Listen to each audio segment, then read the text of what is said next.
Proxipel, la technologie mobile pour transformer la biomasse en pellet de valeur.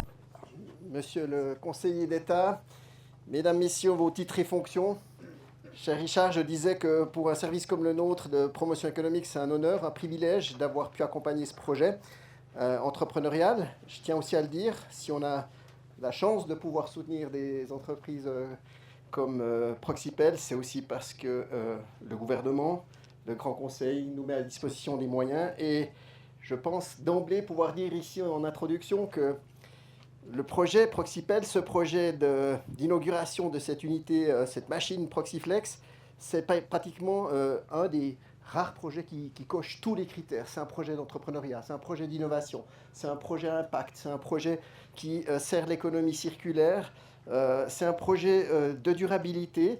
Et finalement, c'est probablement aussi ce type de projet qui nous permettent aujourd'hui d'inaugurer plus que simplement une machine, une unité qui compose à la fois l'innovation et des compétences industrielles, mais c'est aussi 15 ans d'innovation, de persévérance, de quelque part résilience entrepreneuriale. C'est aussi la démonstration qu'une innovation industrielle de rupture, elle peut se faire, elle peut naître ici dans le canton de Vaud. Comme partout dans le monde, ce n'est pas plus rapide ou moins rapide ici dans le canton de Vaud. Des nouvelles innovations, ça prend du temps. Aujourd'hui, on le voit.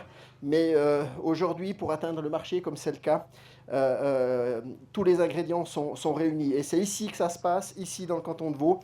Une fois de plus, comme témoignage aussi de notre capacité d'innovation et d'industrialisation de nouvelles technologies, je crois que ce projet illustre parfaitement ce que le canton de Vaud peut aussi apporter de meilleur à l'économie, au développement économique au-delà de ses frontières. Proxipel, je le disais, c'est une réussite entrepreneuriale vaudoise dont on est fier, basée à Prévranges, oui, accompagnée par la promotion économique, mais pas que par le service de promotion économique. Il y a Innovo, il y a l'ARCAM, entre autres. On a aussi la Fondation pour l'innovation technologique qui a apporté des soutiens, différentes entités, je ne vais pas toutes les mentionner parce que j'en oublierai. C'est aussi des brevets, c'est aussi des prix. Alors j'ai appris que hier soir... hier soir, pas plus tard qu'hier soir, vous avez gagné le prix de l'ARCAM, mais vous avez aussi gagné des prix à l'international, médaille d'or au Bio 360 Europe. Alors ça, c'est celui de l'ARCAM. Donc véritablement, cette technologie, elle fait parler d'elle et c'est tant mieux. Je le disais, c'est une innovation à impact. Ça nous tient à cœur. Le Conseil d'État, le Grand Conseil, nous a donné des moyens aussi à travers un fonds de soutien à l'économie durable pour ne pas aider que des projets qui visent une valorisation économique, qui visent aussi à quelque part à passer à l'échelle, à l'international, devenir des innovations avec aussi une rentabilité économique, mais c'est aussi l'innovation au service de la société, au service de la valorisation, typiquement dans ce cas d'espèces de biomasse locale, qui sont souvent peu ou pas suffisamment exploitées. C'est aussi une réduction importante des transports grâce à une production au plus près du gisement de cette ressource locale. C'est une réduction de l'empreinte carbone, c'est aussi des contributions concrètes à l'économie circulaire, mais ça j'imagine que Monsieur le Conseil d'État en parlera. Et donc pour nous c'est aussi l'illustration de ce potentiel, comme je le disais, entre l'innovation et la durabilité. C'est aussi un modèle territorial de circuit court. La valeur ajoutée, elle reste dans nos territoires, elle reste en fait ancrée entre quelque part d'un côté les forestiers, la ressource et ceux qui peuvent aussi transformer ça en une source d'énergie avec un processus industriel. Mais tout ça reste dans des circuits courts qui sont aussi de plus en plus importants, je dirais, à l'échelle aussi des enjeux géopolitiques. Garder aussi une compétence localement en amont et en aval donc de la chaîne de valeur ajoutée. Ça renforce la filière bois, énergie et région. C'est aussi un accompagnement de l'innovation dans la durée. Je l'ai dit, différentes institutions ont pu aussi accompagner certains des développements d'innovation. Je ne vais pas m'y attarder.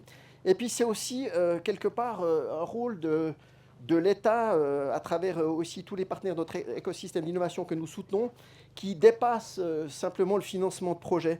On a aussi financé un projet collaboratif dans lequel vous avez participé, qui s'appelle Greenpel, où précisément on vise à mettre en fait tous les maillons d'une même chaîne, de la collecte, de la transformation, de la valorisation énergétique. Et là aussi, on crée avec ça des nouvelles filières de valorisation de déchets végétaux. Et ça, je pense, c'est aussi une bonne approche en matière de développement économique. Donc, Proxipel est véritablement un, on va dire, cas d'espèce pour démontrer aussi, comme je disais, un cas emblématique de notre politique de soutien à l'innovation, qui rayonne bien au-delà donc de nos frontières.